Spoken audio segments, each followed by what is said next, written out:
This is the Shadowverse Evolve Showcase. So I start? Okay, hi everyone. Okay, so we'll begin the Shadowverse Evolve demo right now. So we'll start by determining the starting player. So for this demo session, we'll be starting with the player as Erica as the first player. So Erica is the player on my left here, and Arisa will be the player on my right. Okay, so please go ahead and draw 4 cards from your deck.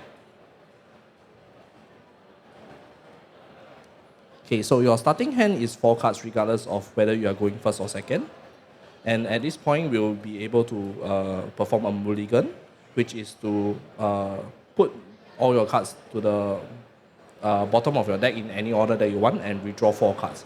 However, because the demo itself is scripted, so we will not be doing this particular step. So moving on, once everyone is ready, we'll be able to start the game. So at the start of the game, we'll be doing a call. So we will do Shadowverse Showdown on my queue. So on the count of 3, 1, 2, 3. Okay, ready? 1, 2, 3. Shadowverse Showdown! Okay, thank you very much. Okay, so now let us begin. So in Shadowverse Evolve, you play cards by spending play points.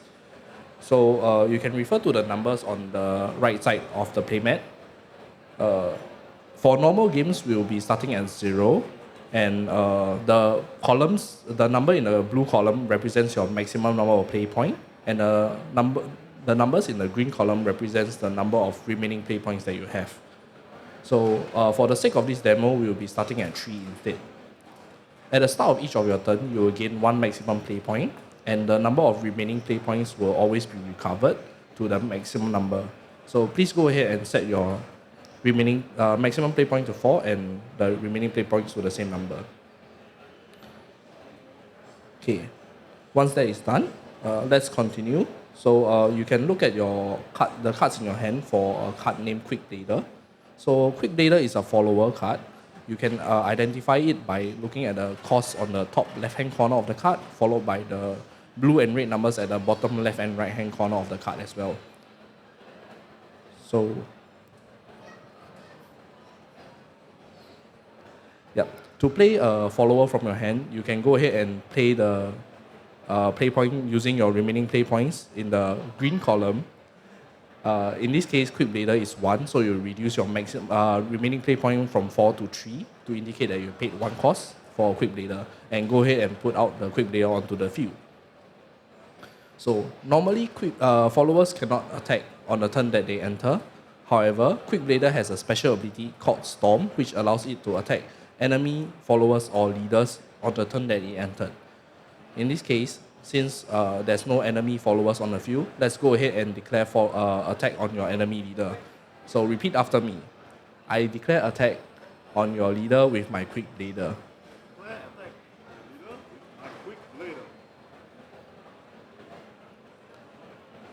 Okay, so with that, Arisa will be taking 1 damage.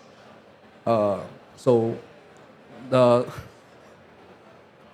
total number of life points that the leader has at the start of the game is 20. And the aim of the game is to reduce the life of your opponent's leader from 20 to 0. So in this case, Arisa's leader will go down from 20 to 19. Moving on, we'll be ending the turn for Erica players now.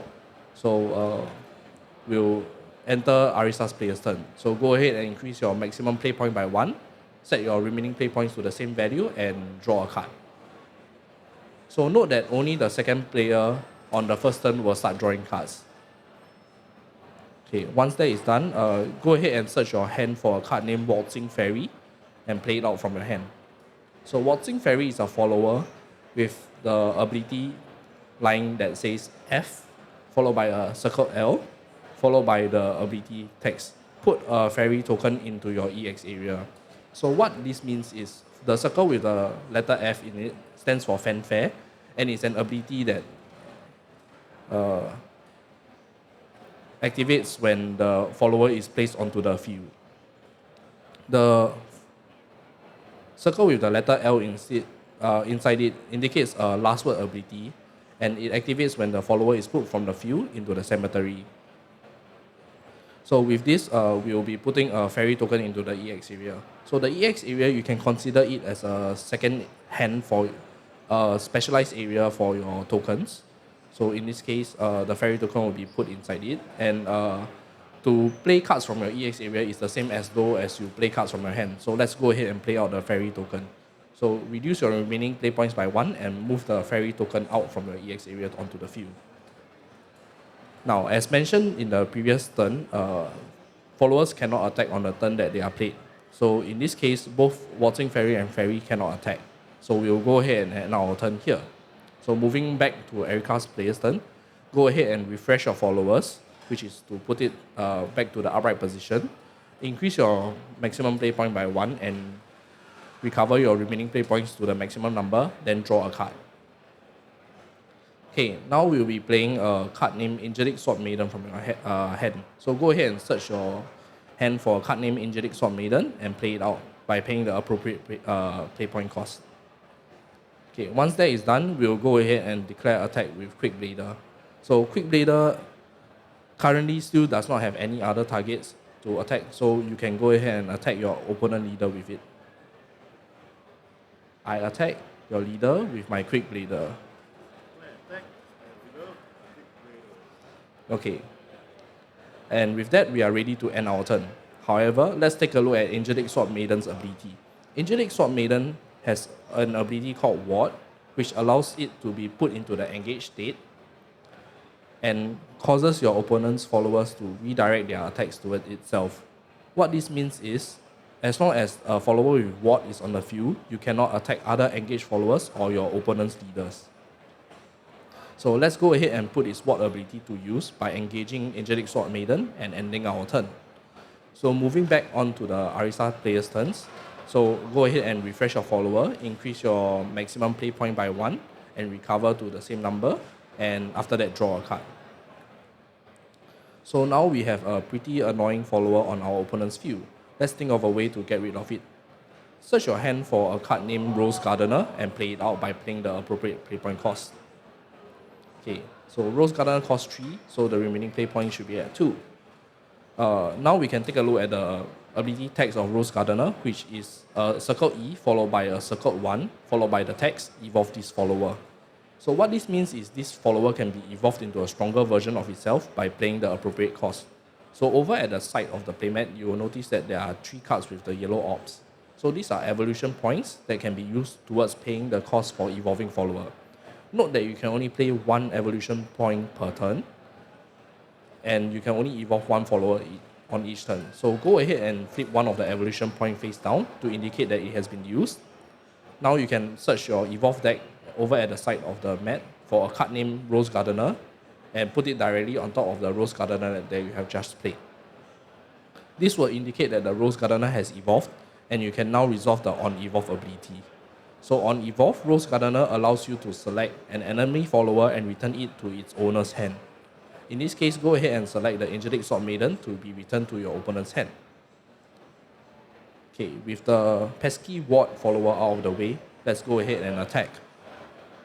So on evolve followers also have the abilities to attack enemy followers on the turn that they have entered. So in this case, since your opponent has an engaged Quick Blader, let's go ahead and declare attack with Rose Gardener on it.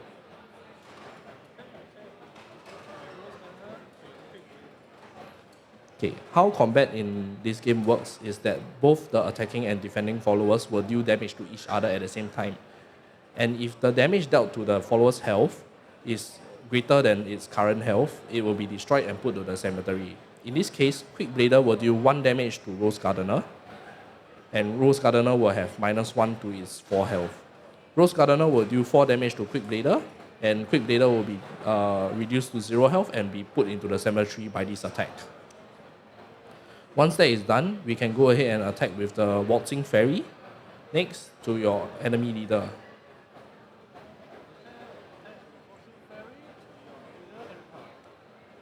Okay, so in this case, Erica will take 3 damage and be reduced to 17 health. Go ahead and declare attack with the last remaining fairy token before we proceed to end the turn.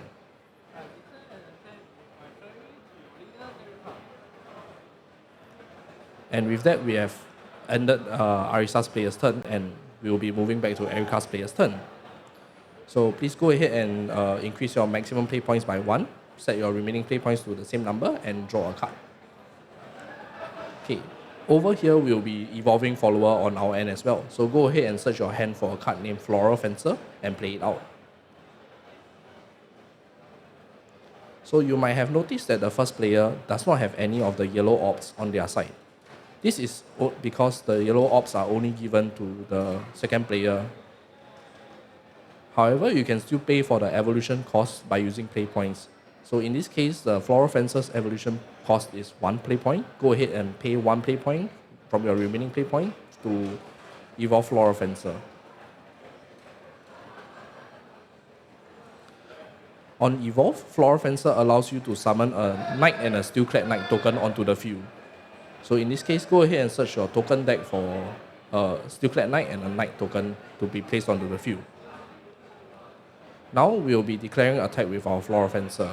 So go ahead and declare attack with our Floral Fencer on your opponent's Rose Gardener.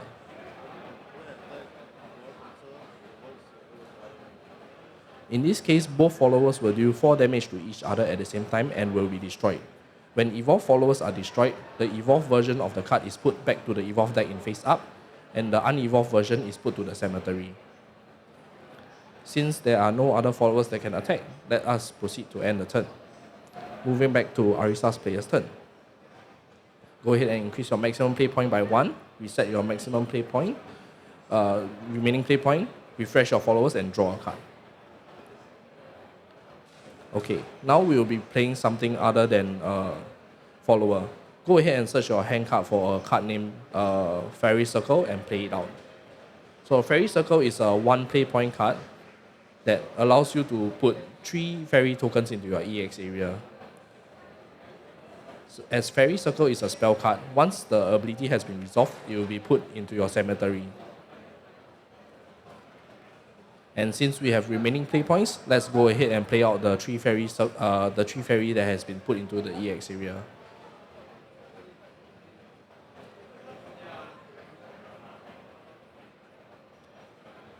Okay, now we have quite a number of things on the field.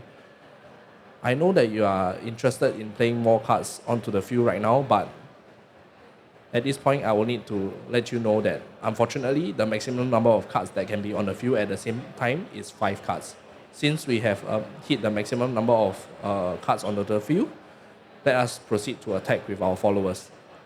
So you can go ahead and declare attack with the fairy token that was on the field since the previous turn.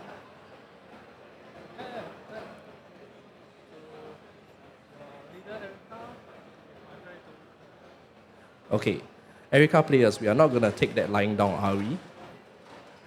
So go ahead and look at your hand for a card named Unbridled Fury. So Unbridled Fury is also a spell card. However, it is a spell card with this yellow icon called Quick, which means that it can be played on your opponent's turn. So pay the 1 play point for Unbridled Fury and play it out. So Unbridled Fury allows you to deal damage equal to the number of followers on your field to 1 enemy follower. In this case, let us go ahead and select the attacking fairy for the ability of Unbridled Fury. The attacking fairy will take 2 damage and be destroyed by the ability of Unbridled Fury, and the damage will not go through. Now we can declare attack with the last waltzing fairy and end the turn.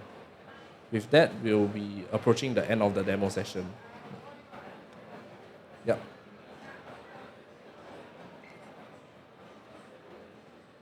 Thank you.